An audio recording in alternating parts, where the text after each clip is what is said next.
샬롬 샬롬 샬롬 샬롬. 하나님 사랑합니다. 여러분 주 안에서 사랑합니다. 예, 사순절 아침입니다. 이제 얼마 남지 않았죠. 예, 내일이면 4월 1일이고 4월 17일이 부활절입니다.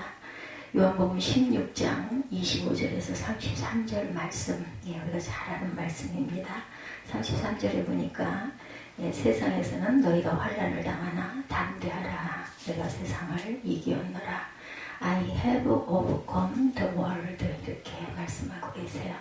세상의 종교, 철학, 사상, 제도 등 어떤 것도 부활에 대해서 언급하지 않습니다. 오직 기독교만이 부활을 가르치면서 그 진리를 세상에 전파하고 있죠. 기독교의 근본, 창조와 부활, 이 두 가지 진리 위에 기독교는 세워져 있습니다. 하나는 삼라만상을 주관하시는 하나님의 창조, 인간도 하나님의 창조물이라는 사실은 두말할 나위가 없죠. 예, 하지만 인간은 하나님의 창조 사실을 잘 믿으려 하지 않는 성향들을 갖고 있습니다. 또 하나는 성자 하나님이신 예수 그리스도의 부활입니다. 인간은 태어나 모두 죽고 그 후에 여러 모양으로 부활을 하게 되는데 인간은 이런 사실 또한 잘 믿으려 하지 않습니다. 2000여 년 동안 예수님의 부활로 많은 사람들에 의해서 증언이 되어 왔어요. 만약 예수님의 부활이 거짓이라면 2000년 동안 진행되어온 검증 과정에서 아마 도태되고 말았을 것입니다. 그러나 오랜 세월 동안 수많은 검증에도 불구하고 부활은 더욱 힘을 얻고 지금까지 진리로 계승되고 있습니다. 오늘날 교회가 존재하고 부흥하는 까닭은 예수님의 부활이 있었기에 가능했던 것이죠. 예, 우리가 예수님의 부활에 대해서 세 가지 사실을 알고 갑니다. 부활은 첫째, 인간의 이성으로 이해할 수 없다는 것. 세상 사람들이 예수님의 부활에 관한 얘기를 듣고 아멘으로 화답하는 경우는 거의 없습니다. 도저히 믿을 수 없다며 오히려 황당해하는 그런 것이 보편적인 현상이죠. 둘째는 부활의 기쁨은 절대로 빼앗길 수 없는 것이다. 기독교의 핵심은 선행을 베풀며 자기의 의를 쌓는 게 아니라 예수님의 부활 위에 믿음을 굳게 세우는 것입니다. 셋째는 부활은 우리로 하여금 멀리 계시던 하나님을 가까이서 만나게 하고 하나님의 임재 가운데 우리가 들어갑니다.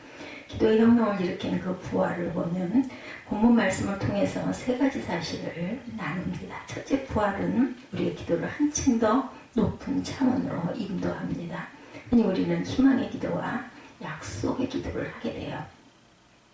예수님의 인격과 선행과 도덕성을 믿는 사람들은 희망의 기도를 많이 합니다.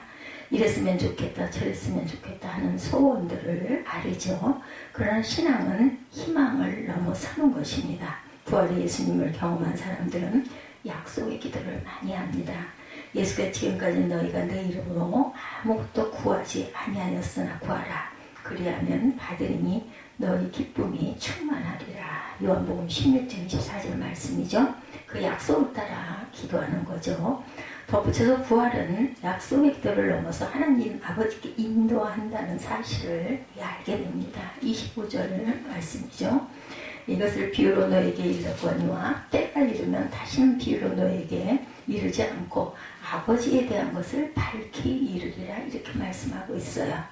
여태가 예수께서 진리를 말씀하실 때 여러 비유를 들어서 알기 쉽도록 말씀해 주셨습니다. 우리가 사는 동안 천국을 한 번도 듣지도 보지도 못한 사람들에게 열심히 천국에 대해서 설명해 봤자 아무 소용이 없다는 거죠. 그래서 예수께서 비유로 천국에 대해서 가르치셨어요. 예수께서 부활에 대해 말씀하시는 시점에서 더 이상 비유로 말씀하지 않겠다라는 거죠. 부활에 대해 비유를 일러주셨지만 때가 되면 더 이상 비유로 말씀하지 않고 직접 하나님 아버지에 대한 것을 밝히 말씀하시겠다는 거예요. 25절 다시 보면 이것을 너에게 일렀거니와 때가 되면 다시 너희에게 비유하지 않고 아버지에 대한 것을 밝히 이르리라. 아버지에 대한 것을 밝히 이르리라. 26절에 보니까 그날에 너희가 내 이름으로 구할 것이요 내가 너희를 위하여 아버지께 구하겠다 하는 말이 아니니 이는 너희가 나를 사랑하고 또 내가 하나님께로부터 온 줄 믿었으므로 아버지께서 친히 너희를 사랑하시니라. 내가 아버지에게서 나와 세상에 왔고 다시 세상을 떠나 아버지께로 가노라 하시니 제자들이 말하되 지금은 밝히 말씀하시고 아무 비유도 하지 아니하시니 우리가 지금에야 주께서 모든 것을 아시고 또 사람의 물음을 기다리시지 않는 줄 아나이다. 이로써 하나님께로부터 나오심을 우리가 믿사옵나이다. 30절에 이렇게 고백하죠. 제자들이. 이 말씀은 26절에 너희가 내 이름으로 구할 것이고 내가 너희를 위하여 아버지께 구하겠다는 말이 아니니 아주 재미있는 표현입니다. 그래서 그날이라는 말은 부활하신 후를 뜻합니다. 예수께서 부활하시기 전에 모든 것들에 대해서 중보 기도를 하셨어요. 그렇지만 예수께서 부활하시고 승천하신 후에 성령께서 이 땅에 오셔서 우리로 하여금 영적 진리를 알게 하시고 비유의 말씀으로가 아니라 직접 하나님 아버지의 뜻을 깨닫게 하신다라는 의미입니다. 그동안 우리는 예수님의 중보기도로 응답을 받았지만 예수께서 부활하시고 승천하신 후에 성령께서 우리에게 오셔서 직접 기도하게 하시고 응답받게 하신다는 거예요. 우리 그렇지 않습니까? 그렇죠? 내 안에 성령이 계십니다. 그래서 우리가 기도를 무슨 기도를 해야 될지 모를 때 성령께서 탄식하시면서 기도해 주신다. 대신 기도해 주시죠. 기도의 혁명입니다. 우리 사회는 전 근대적 성향의 사람, 포스트 모더니즘의 성향을 사람들이 뒤섞여서 아주 복잡하게 오늘날 살아갑니다. 기성세대와 신세대는 서로 다르기 때문에 대화가 통하지 않는다 이런 말들을 많이 해요. 우리는 모던 시대에 살고 있고 젊은이들은 후기 모던 시대에 살고 있습니다.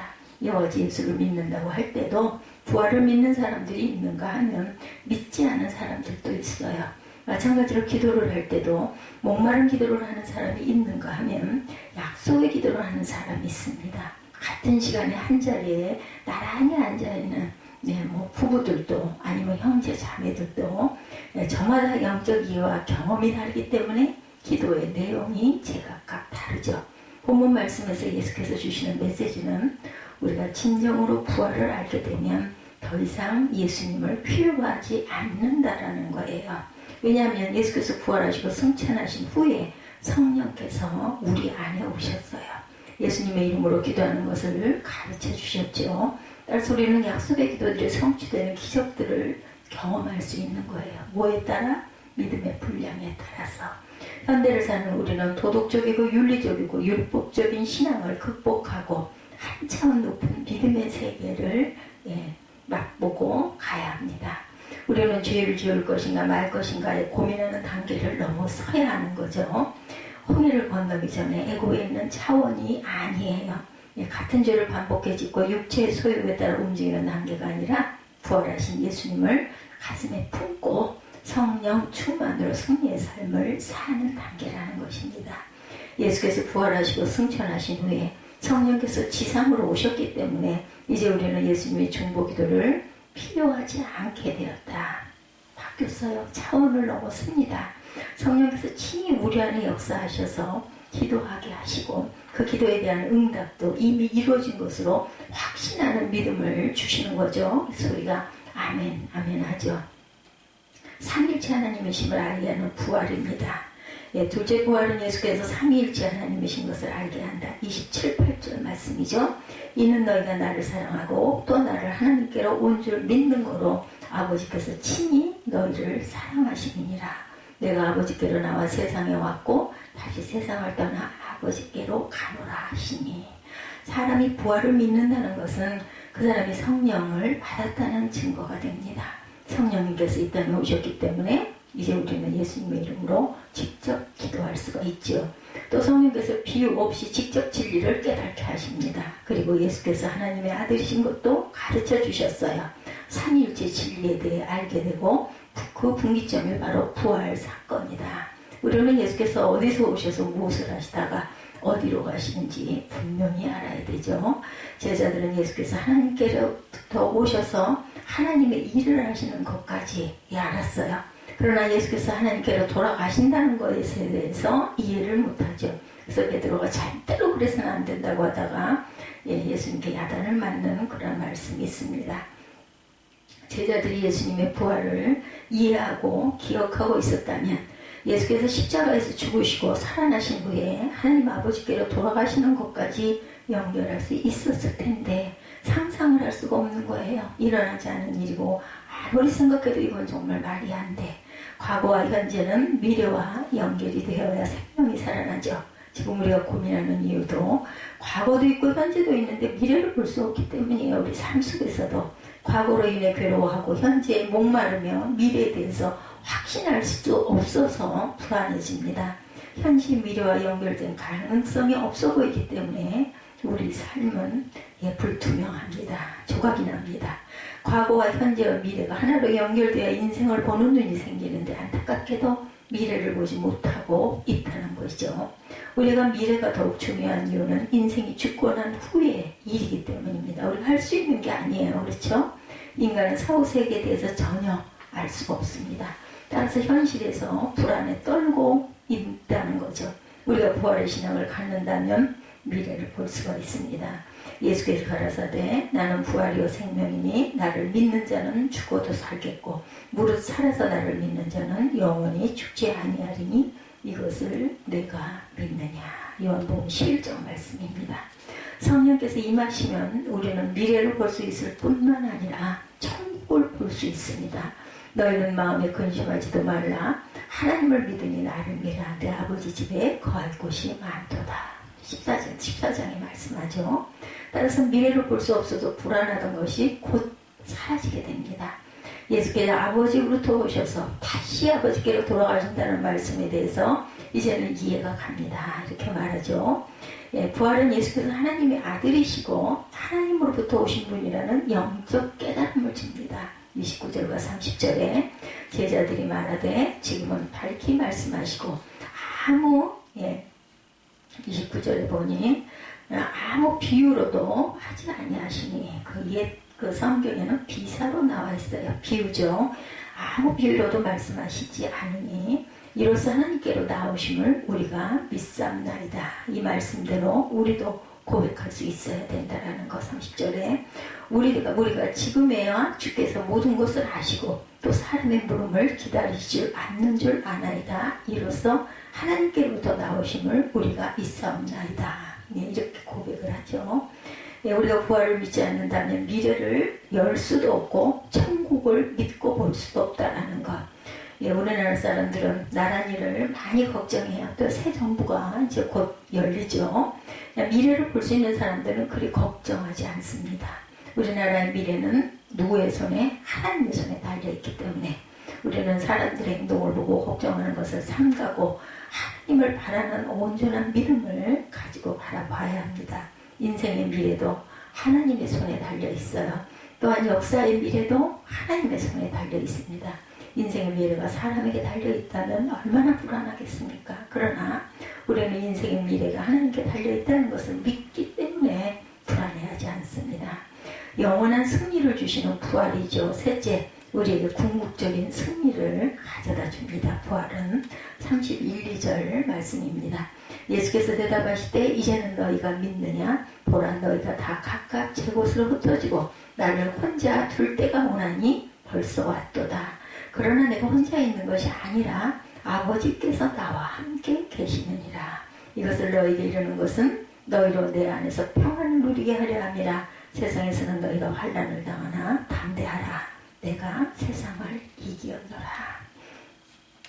담대하시기 바랍니다. 예수께서 세상을 이기셨기 때문에, 예수께서 부활하셨기 때문에 우리도 세상을 이기고 또한 우리도 부활의 영광에 참여할 수가 있고 영생을 받았다라는 거죠. 예수께서 부활하신 후에 두 가지 사건이 일어날 것으로 말씀하시죠. 하나는 모든 사람들이 예수님을 떠나 뿔뿔이 흩어질 것이고 내가 혼자 있을 것이다. 그렇게 말씀하죠. 물론 사람은 한 곳에 오래 머물러 있지 않습니다. 지금 살고 있는 곳이나 직장에서 영원히 머물러 수 없다는 사실을 우리도 잘 알고 있습니다. 그리고 언젠가는 또 다른 곳으로 떠나게도 됩니다. 그래서 인생은 이별을 준비하는 자체다 이렇게 얘기할 수 있어요. 제가 여기 이 땅에 있지만 언젠지는 모르지만 떠나죠. 그거 다 알아요. 누구나. 한 번은 꼭 죽을 수밖에 없다라는 거 다 알고 있습니다. 그렇게 하면 마음이 편하다는 거죠. 예, 어떤 그 인생의 이별을 준비하는 자체다 이렇게 말하는데 어떤 대사님 한 분은 항상 보따리를 싸두고 있다라고 말을 한다 그래요. 그렇게 하면 마음이 너무나 편하다. 예, 저의 이 모든 일은 이제 끝났습니다. 항상 떠날 준비를 하고 있습니다. 이런 준비를 매일매일 저와 여러분도 하셔야 되죠. 요즘처럼 뭐 질병으로 인해서 코로나 변이 바이러스로 인해서 이제 휴대폰에 보니까 막 몇만 명씩 사상자들이 나오더라고요. 근데 그냥 일상 속에 코로나 걸렸대 그 전처럼 막 다 무서워하지 않아요. 또 뭐 몇 주일 지나가면 또 괜찮아지겠지. 그런데 의외로 죽는 사람들도 이렇게 많이 속출한다라는 것.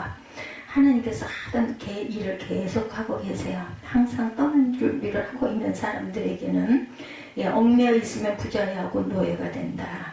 저는 자유한 사람입니다. 이렇게 말할 줄 아는 저와 여러분들의 여유, 주님께서 우리에게 생명을 주셨기 때문에 뭐 살면 살고 가면 뭐 아름다운 세상 이렇게 고통 없는 곳에서 영원히 살 수 있지. 그 자격만 저희는 주님만 꽉 붙들고 성령께 의지하고 가면 됩니다. 예수께서 아버지께로 떠나신다는 것은 제자들에게 아주 불안한 일이었어요. 그때 그죠? 우리는 사랑하는 사람을 떠나보내는 일이 얼마나 힘든 일인 것을 압니다. 특히 사랑하는 가족과 죽음으로 이별할 때 견딜 수 없는 고통을 느끼죠. 오랫동안 근무하면서 정해진 직장에서 떠날 때 조국을 등지고 타국으로 떠날 때도 마찬가지죠.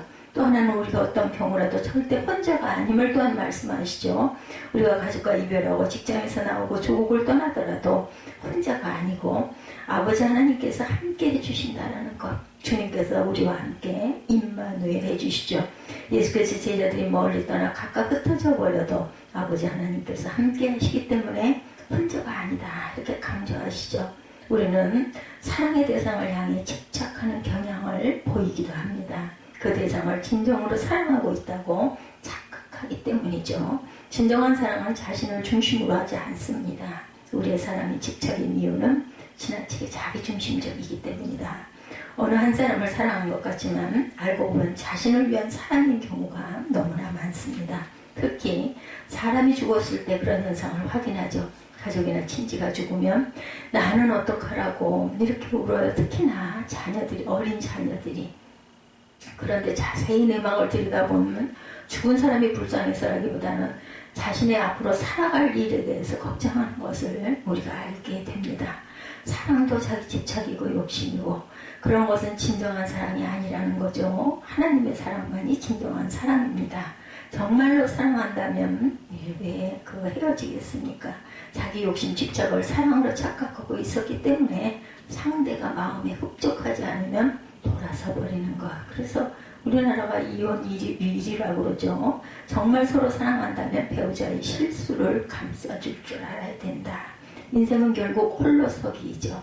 그러나 사람을 의지하고 조직을 의지하고 돈을 의지하고 명예를 의지해서 생존하려고 합니다. 그러나 인생이 의지할 것은 오직 하나님뿐이심을 명심해야 합니다.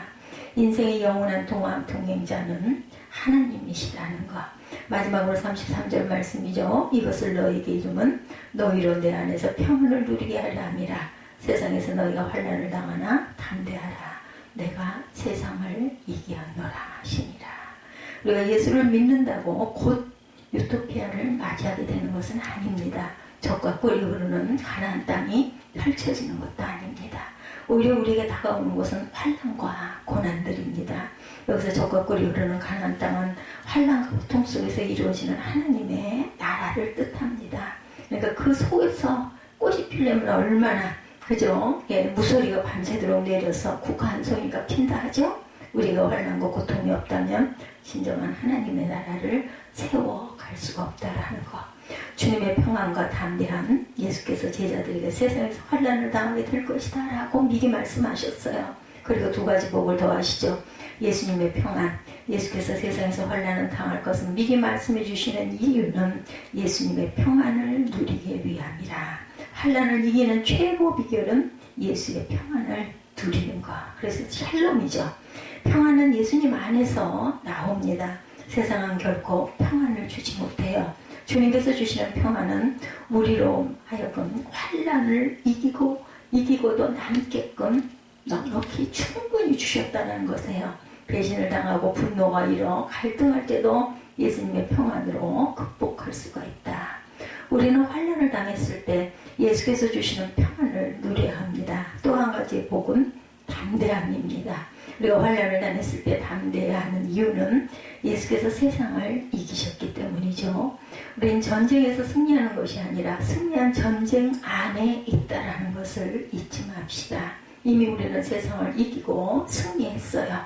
예수께서 주시는 평안은 세상이 주는 평안과 다르다고 말씀하시죠. 우리가 환난으로 인해 고통을 겪지만 예수께서는 우리에게 끊임없이 평안을 주고 계신다라는 것. 그리고 우리가 두려워하지 말고 담대해야 할 것은 예수께서 세상을 이기셨기 때문에 예수 안에 있는 저와 여러분 또한 함께 평안을 누리고 담대함으로 세상을 이길 수 있다. 그 힘으로 우리는 모든 환난을 능히 극복할 수 있다라는 것.